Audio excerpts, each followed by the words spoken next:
Subscribe कीजिए हमारा channel सत्यम education hub और लेटेस्ट वीडियो नोटिफिकेशन के लिए बेल आइकन को दबाएं। हेलो नमस्कार दोस्तों, स्वागत है आपका सत्यम एजुकेशन हब के ऑनलाइन यूट्यूब चैनल में। दोस्तों आज है 31 मई 2020 से संबंधित जितने भी महत्वपूर्ण करंट अफेयर्स बनेंगे हम इस क्लास में डिस्कस करेंगे और हर क्वेश्चन से संबंधित इंपॉर्टेंट फैक्ट भी मैं आपको बताऊंगा, तो पूरा वीडियो आप ध्यान से देखिए। अगर दोस्तों आज के वीडियो की पीडीएफ फाइल आप डाउनलोड करना चाहते हैं तो आप हमारे टेलीग्राम ग्रुप को ज्वाइन कर सकते हैं, जिसका लिंक आपको डिस्क्रिप्शन बॉक्स में मिल जाएगा। तो दोस्तों स्टार्ट करते हैं आज के करंट अफेयर्स का पहला क्वेश्चन। हाल ही में किस राज्य सरकार ने कुशल श्रमिकों के लिए रोजगार सेतु योजना शुरू की है? रोजगार सेतु योजना मध्य प्रदेश सरकार के द्वारा शुरू की गई है और इस योजना का उद्देश्य है बेरोजगार मजदूरों को रोजगार देना। मध्य प्रदेश राजधानी है भोपाल, गवर्नर हैं लालजी टंडन और मुख्यमंत्री हैं शिवराज सिंह चौहान, जिनकी पार्टी बीजेपी है। मध्य प्रदेश के उच्च न्यायालय के मुख्य न्यायाधीश हैं अजय कुमार मित्तल। और दोस्तों मध्य प्रदेश में 29 सीटें लोकसभा की हैं, 11 सीटें राज्यसभा की हैं और 230 सीटें विधानसभा की हैं। नेक्स्ट क्वेश्चन, हाल ही में गोवा राज्य स्थापना दिवस कब मनाया गया? तो ये मनाया गया है 30 मई को। गोवा राज्य स्थापना दिवस 30 मई को मनाया गया। गोवा को 30 मई 1987 को पूर्ण राज्य का दर्जा प्राप्त हुआ। तो दोस्तों आप कमेंट बॉक्स में एक क्वेश्चन बताइए कि जो गोवा है, जिसे 18 दिसंबर 1961 गोवा राज्य को मुक्त करवाने के लिए भारतीय सेना ने एक ऑपरेशन चलाया था, उस ऑपरेशन का नाम क्या था? ये कमेंट बॉक्स में बताइए। और इसी के साथ 19 दिसंबर 1961 को गोवा को पुर्तगालियों से मुक्त करवा लिया गया था। तो इसी उपलक्ष्य में 19 दिसंबर को गोवा का जो है मुक्ति दिवस भी मनाया जाता है। अगर बात करें गोवा राज्य की, तो यहाँ की राजधानी है पणजी, यहाँ के मुख्यमंत्री हैं प्रमोद सावंत और यहाँ के गवर्नर हैं सत्यपाल मलिक। गोवा में लोकसभा की 2 सीटें हैं, राज्यसभा की 1 सीट है और विधानसभा की 40 सीटें हैं। और गोवा 19 दिसंबर 1961 को हर साल गोवा मुक्ति दिवस मनाया जाता है। क्यों मनाया जाता है? 19 दिसंबर 1961 को गोवा पुर्तगालियों से मुक्त हुआ था। इसी उपलक्ष्य में 19 दिसंबर को हर साल गोवा मुक्ति दिवस बनाया जाता है। और बात करें 30 मई की, 30 मई 1987 को गोवा को पूर्ण राज्य का दर्जा प्राप्त हुआ। इसी के साथ इसी दिन गोवा स्थापना दिवस मनाया जाता है। नेक्स्ट क्वेश्चन, हाल ही में किस राज्य ने प्रवासियों के लिए मुख्यमंत्री स्वरोजगार योजना का शुभारंभ किया है? मुख्यमंत्री स्वरोजगार योजना जो कि उत्तराखंड की सरकार के द्वारा स्टार्ट की गई है। इस योजना का उद्देश्य राज्य के उद्यमशील युवाओं और कोविड-19 के कारण उत्तराखंड लौटे लोगों को स्वरोजगार के अवसर उपलब्ध करवाना है। तो ये उत्तराखंड की सरकार के द्वारा शुरू किया गया है। दोस्तों आप मेरे को कमेंट बॉक्स में एक आंसर बताइए कि उत्तराखंड में जो घास के मैदान होते हैं, उत्तराखंड में जो पहाड़ी ढालों पर घास के मैदान पाए जाते हैं, उन्हें क्या कहा जाता है? उत्तराखंड की स्थापना 9 नवंबर 2000 में हुई थी और इसकी राजधानी देहरादून है। यहाँ के मुख्यमंत्री त्रिवेंद्र सिंह रावत जो कि बीजेपी पार्टी से हैं और यहाँ की गवर्नर हैं बेबी रानी मौर्य। उत्तराखंड में लोकसभा की 5 सीटें हैं, राज्यसभा की 3 सीटें हैं और विधानसभा की 71 सीटें हैं। यहाँ पर आप एक और बात ध्यान रखिए, जिम कॉर्बेट जिसे हेली नेशनल पार्क बोला जाता है, भारत का सबसे पुराना राष्ट्रीय उद्यान है। इसकी स्थापना 1936 में हुई थी और यह भी उत्तराखंड में स्थित है। और यहाँ भारत का सबसे ऊंचा बांध टिहरी बांध जो कि भागीरथी नदी पर स्थित है, यह भी उत्तराखंड में है। ये बात आप ध्यान रखिए। नेक्स्ट क्वेश्चन है, हाल ही में भारतीय खेल प्राधिकरण के महानिदेशक संदीप प्रधान के कार्यकाल को कितने साल के लिए बढ़ा दिया गया है? तो ये 2 साल के लिए संदीप प्रधान के कार्यकाल को बढ़ा दिया गया है। SAI sports authority of India और स्थापना हुई थी 25 जनवरी 1983 को और मुख्यालय है नई दिल्ली में।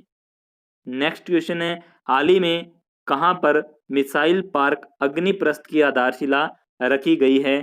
तो आईएनएस कलिंग पर ये अग्निप्रस्थ पार्क की आधारशिला रखी गई है। आपको बता दें कि एक युद्धपोत है INS कलिंग।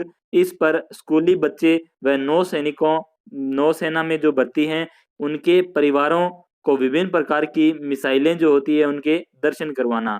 और इस पार्क का जो मुख्य उद्देश्य है 1981 से आज तक कलिंग मिसाइल के इतिहास की झलक दिखलाना है।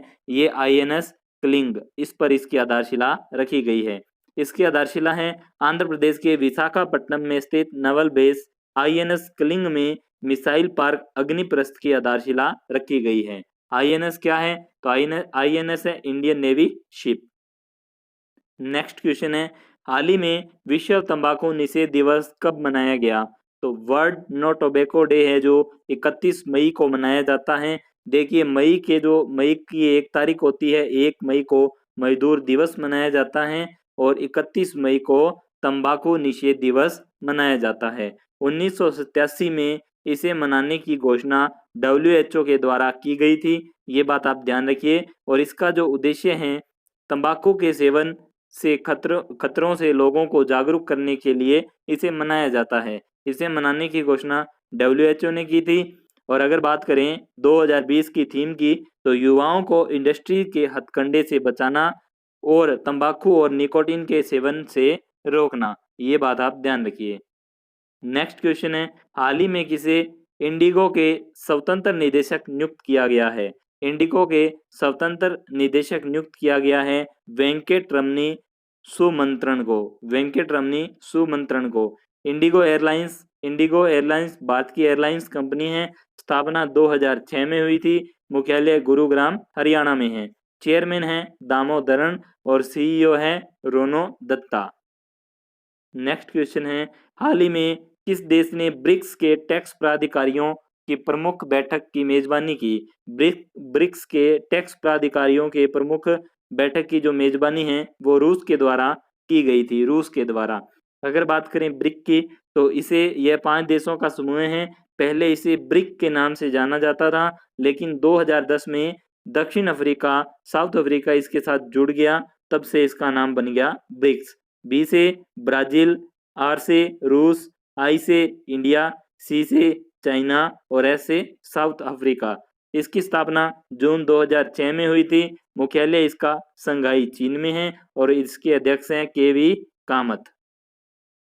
और रूस की अगर बात करें तो रूस यूरोप और एशिया महाद्वीप में स्थित है। रूस की राजधानी मॉस्को है। करेंसी है रूबल और यहाँ के राष्ट्रपति हैं व्लादिमीर पुतिन। और एक इम्पोर्टेंट क्वेश्चन है, ये ध्यान रखिए, यूराल पर्वत है एशियाई रूस को यूरोपीय रूस से अलग करता है। या आप ये बात ध्यान रखिए कि यूरोप को रूस से कौन सा पर्वत अलग करता है?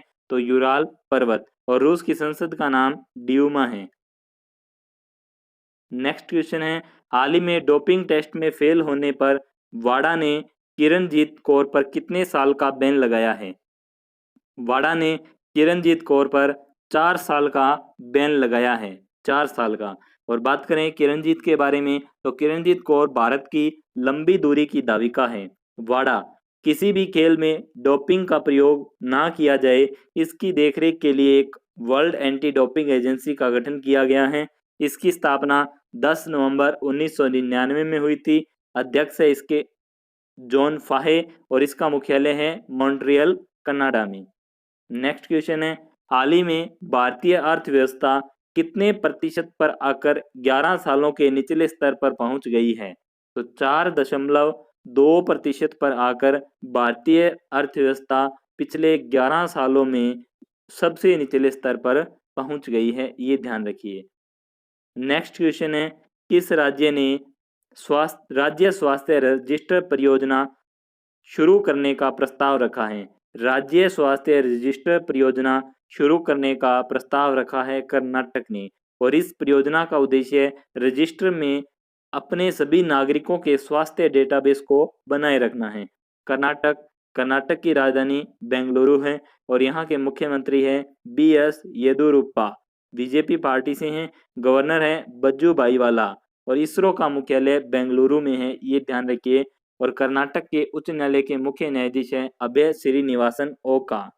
कर्नाटक में लोकसभा की 28 सीटें हैं। देखिए अगर याद करना है कर्नाटक की, तो 2 भाई हैं, सुबह 8 बजे स्कूल जाते हैं। सुबह 8 बजे स्कूल जाते हैं, दोनों सुबह 8 बजे नाटक करते हैं। दोनों सुबह 8 बजे नाटक करते हैं, तो इससे बन जाएगा कर्नाटक। तो 28 सीटें हैं लोकसभा की। राज्यसभा की है 12 सीटें। देखिए कर्नाटक दोनों 8 बजे जाते टाइम नाटक कर रहे थे, लेकिन 12 बजे घर आना है तो कोई नाटक नहीं किया। और यहाँ पर अगर बात करें विधानसभा की सीटें हैं 224 सीटें हैं, जो भी एक बढ़ाई गई है तो 225 सीटें होगी। नेक्स्ट क्वेश्चन है, हाल ही में किसे मैथिल वीरांगना की उपाधि से सम्मानित किया गया है? मैथिल वीरांगना की उपाधि से ज्योति कुमारी को सम्मानित किया गया है। और आपको बता दें कि कोरोना वायरस के लगे लॉकडाउन में बीमार पिता को साइकिल पर बैठाकर हरियाणा के गुरुग्राम से 1200 किलोमीटर दूर अपने घर दरभंगा बिहार पहुंचने वाली इस बेटी ज्योति कुमारी को मैथिल वीरांगना की उपाधि से सम्मानित किया है। यानी लॉकडाउन में अपने पिताजी को 1200 किलोमीटर दूर साइकिल पर बैठाकर ले गई थी। इससे बड़ा सराहनीय कार्य कोई नहीं हो सकता। इसी के लिए इन्हें मैथिल वीरांगना की उपाधि दी गई है। नेक्स्ट क्वेश्चन है, हाल ही में बेजान दारूवाला का निधन हुआ, यह कौन थे? तो बेजान दारूवाला जो हैं एस्ट्रोलॉजर थे और वह महाराष्ट्र के रहने वाले थे। देखिए एस्ट्रोलॉजर होता है ज्योतिष शास्त्र को पढ़ने वाला, यानी एक व्यक्ति पर ग्रहों की दिशा बताने वाला, उसे कहा जाता है एस्ट्रोलॉजर। तो बेजान दारूवाला जो कि एक एस्ट्रोलॉजर थे, महाराष्ट्र के निवासी थे, इनका हाल ही में निधन हो गया, ये आप ध्यान रखिए। नेक्स्ट क्वेश्चन है, हाल ही में फीफा ने किसके साथ मिलकर हैशटैग सेफ होम अभियान लॉन्च किया है? हैशटैग सेफ अभियान जो लॉन्च किया है फीफा ने WHO के साथ मिलकर किया है। WHO इसका मुख्यालय जिनेवा स्विट्जरलैंड में है। स्थापना हुई थी 7 अप्रैल 1948 को और इसके अध्यक्ष हैं टेड्रोस एड्रेनोम। फीफा पूरे विश्व में फुटबॉल खेल को फीफा रेगुलेट करता है। Federation international D football association और स्थापना हुई थी 21 मई 1904 को। इसका मुख्यालय ज्यूरिक स्विट्जरलैंड में है और अध्यक्ष है जियानी इन्फेंटिनो। नेक्स्ट क्वेश्चन है, हाल ही में MP वीरेंद्र कुमार का निधन हो गया, यह कौन थे? सबसे पहले ध्यान रखिए MP वीरेंद्र कुमार, इनकी एक मलयालम दैनिक मातृभूमि के नाम से पत्रिका है, इनके ये प्रबंध निदेशक थे। दूसरी बात इनके बारे में कि ये PTI press trust of India के निदेशक मंडल में भी शामिल थे। और तीसरी बात केरल के राज्यसभा से सांसद भी थे और लोकतांत्रिक जनता दल के थे। तो केरल से राज्यसभा सांसद भी थे, लोकतांत्रिक जनता दल से भी थे और लेखक और पत्रकार भी थे। तो ऑप्शन नंबर डी हमारा राइट आंसर हो जाएगा। केरल से राज्यसभा सांसद, लोकतांत्रिक जनता दल के नेता, लेखक और पत्रकार MP वीरेंद्र कुमार का निधन हुआ है। नेक्स्ट क्वेश्चन है, हाल ही में किस देश ने समलैंगिक विवाह को मंजूरी कानूनी मान्यता दी है? यानी समलैंगिक विवाह है उसको कानूनी मान्यता देने वाला देश कौन सा है? तो कोस्टा रिका। कोस्टा रिका जो कि उत्तरी अमेरिका महाद्वीप में स्थित है, राजधानी है इसकी सान जोस और यहाँ की करेंसी है कोस्टा रिकन कोलोन और यहाँ के राष्ट्रपति हैं Carlos Alvarado Quesada. Next question है, हाल ही में योगेश गौड़ का निधन हो गया, उनका संबंध किस क्षेत्र से था? तो योगेश गौड़ हैं एक मशहूर गीतकार थे। इन्होंने 1971 में जो आनंद फिल्म आई थी उनमें जिंदगी कैसी है पहेली और कहीं दूर जब दिन ढल जाए, इस प्रकार के जो गाने थे उनके बोल लिखे थे योगेश गौड़ ने, जिनका अभी निधन हो गया। और योगेश गौड़ जो कि यूपी के रहने वाले थे। तो दोस्तों ये थे आज के करंट अफेयर्स। आज के करंट अफेयर्स की वीडियो आपको कैसी लगी कमेंट बॉक्स में जरूर बताएं। अगर दोस्तों आपको वीडियो हेल्पफुल लगती है, अच्छी लगती है, तो इसे दोस्तों में शेयर जरूर कीजिए और आपने अभी तक हमारे चैनल को सब्सक्राइब नहीं किया है तो सब्सक्राइब भी करें। धन्यवाद।